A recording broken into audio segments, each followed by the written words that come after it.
Welcome back to Good Madness Football. How about these Loyola Ramblers? Shut-town, shout-out, Kay. Ow. We've been on that bandwagon for years, Kay and me, Loyola basketball. Not true. Listen, Loyola killed your bracket. You know, the Sister Jean memes are everywhere. They're the perfect Cinderella. Small conference, no five-star recruits, no regulars over 6'7", and a no-doubter Saturday night to get into the Final Four.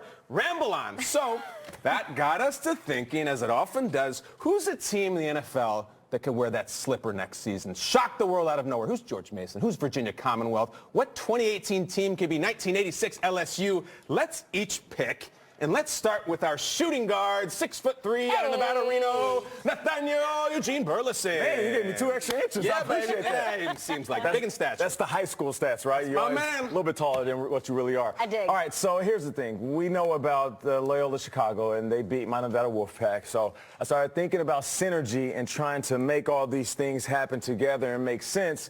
So my Cinderella story is going to be the Chicago Bears. Bear down! Here's the thing. Their defense, top 10, okay? Their offense, 29th, not so good. But they did go out and hire Matt Nagy as their offensive coordinator, and we got to show them love. They kept Vic Fangio after having that good defense last year and retaining that, not just as a coach, but also retaining players. They signed Robinson, Gabriel, Burton, Lynch, as well as Daniel Bray, Parkey, and, of course, on defense, they were able to retain Fuller and Prince McMurray. So, for me, I want to do something different. I can bore you with all these stats and tell you what they're going to do on the field, but I wrote a little something. And I wrote a little something with all the people and things that come to mind when I think about Chicago. So here we go. Let's do it. To the players, this offseason, you need to put in your best work. You better own it, like your girl Oprah's network, okay? Side note, Kanye West is a genius. Just because he's honest, that doesn't make Kanye wrong. Okay, now back to the team. This season, I want top-tier production, like a Kanye song. See what I did there? Okay, McPhee, Floyd, plus they added Lynch. Defense will go from top 10 to top 5. See, that's just common sense. Howard and Cohen, they were the whole offense. But this year, watch how that pass go. It'll be more than just run, kick, and push the ball down the field like Lupe Fiasco. Burton and Gabriel and Robinson, see, that's a factor. Trubisky, he's going to have that big 3 on his mind like that. Chance the Rapper. See, I'll be at Soldier Field yelling, bear down. That's where you can find me. New Chi-Town gear on. Not the 85 Bears or the Bulls from the 90s. See, at this time of year, every team, they're good on paper, so I got to see how the in-season plans look. I'll just tell you this. A change is going to come. And that's word to Sam Cooke. Rest in peace. Now, that's my Cinderella story. And here's the thing. They got to make it to the NFC, and they got to do it regardless if you want to say it. And I don't care. Nobody asked you.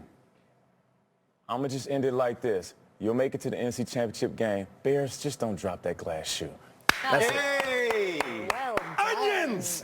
I like it. The Bears will be a crazy Cinderella. And I got another one, too. They could do it. Right down the road. I'm talking about the New York Jets. I'm going to get fired up. Wally Zerbiak, Mateen Cleaves, John Ross, and everybody in college basketball. I want you to love this because they got everything you need. We got all the keys to the NCAA tournament run. Senior leadership. Josh McCown providing senior citizen leadership as well. Your classic Tyler Hansbrough type. Easy. Career highs last year. Josh loves it. Quality wins. Guys, the Jets last year, they beat the Jaguars. They beat down the Bills. They beat the Chiefs at Arrowhead. Lest you forget, laugh about the Jets if you want. Quality wins.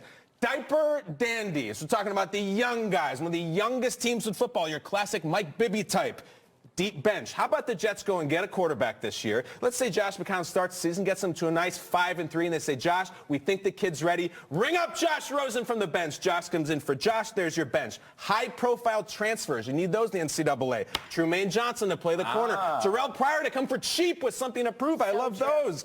You know, I always talk about strength of schedule. In the NFL, it's almost like weakness of schedule. The Jets have a great one this year. They got the Browns out of division. They got the Colts. They got the Bears. Sorry, Nate. And how about the classic floor slapper, the defensive guy who is the tone setter, who's calling out their best scorer? It's Jamal Adams, the Adams era, K. You know it. Slapping the floor, being like, come on now, the second they get us headboard, slapping the floor. Jamal Adams. You're right. And then, by the way, you need a Sister Jean. You need a mascot. Maybe Fireman Ed comes back and we mend bridges and he can be the Sister Jean. Crank up the dulcet tones of New York native Luther Vandross for one shining moment. N-E-T-S, cut down the nets. I love it. Gangrene, go get them. Well Foot slapper. done. Thank you. I think you could be right, though. I know. They have everything that it takes. Sneaky good, and then young D, I love it. What do you got, Adams? I'm going to go back to the Chargers on this one, and it hurts my feelings that they're in this position, that they're still considered a Cinderella, because I would argue they should be the favorite this year in the AFC West. They have the stability. If you look at the AFC West right now, there's so much tumult and change. You look at the Broncos, they got rid of Talib. They took away from some of their defense, even though they have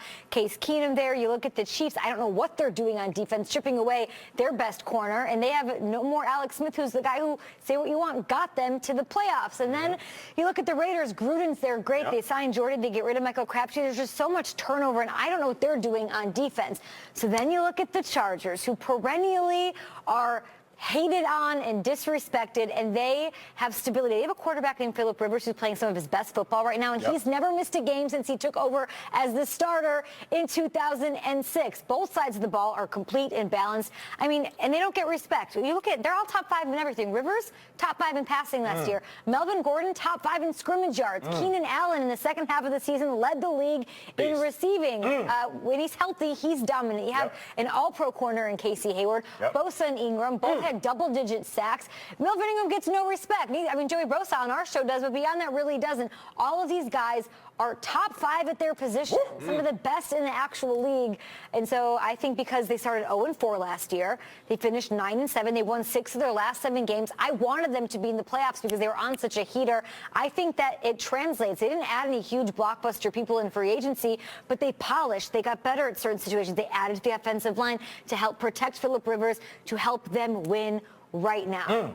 So Tough I think, draw in the tournament. You don't want Chargers. They had a rookie head coach last year. They finished 9-7. They had to change cities, move to an entirely different place, and they finished winning 6 of their 7 last games. Maybe that's why that 0-4 start happened, because they had to sort of get used to where they were. Let's send it over to Straights now. Let's do it. Who in the name of God, sham God, do you have, Peter? God sham got an Austin Crocier made for a very nice Providence Friars team in the late 90s. I am going to go with a team that I've already crowned as Super Bowl champions 5 times, and I've already given out a gold jacket for one Jimmy Garoppolo, and that's who it is. The 49ers, to me, are the team that went, 6-10, but I still think they can make a run to the conference championship game.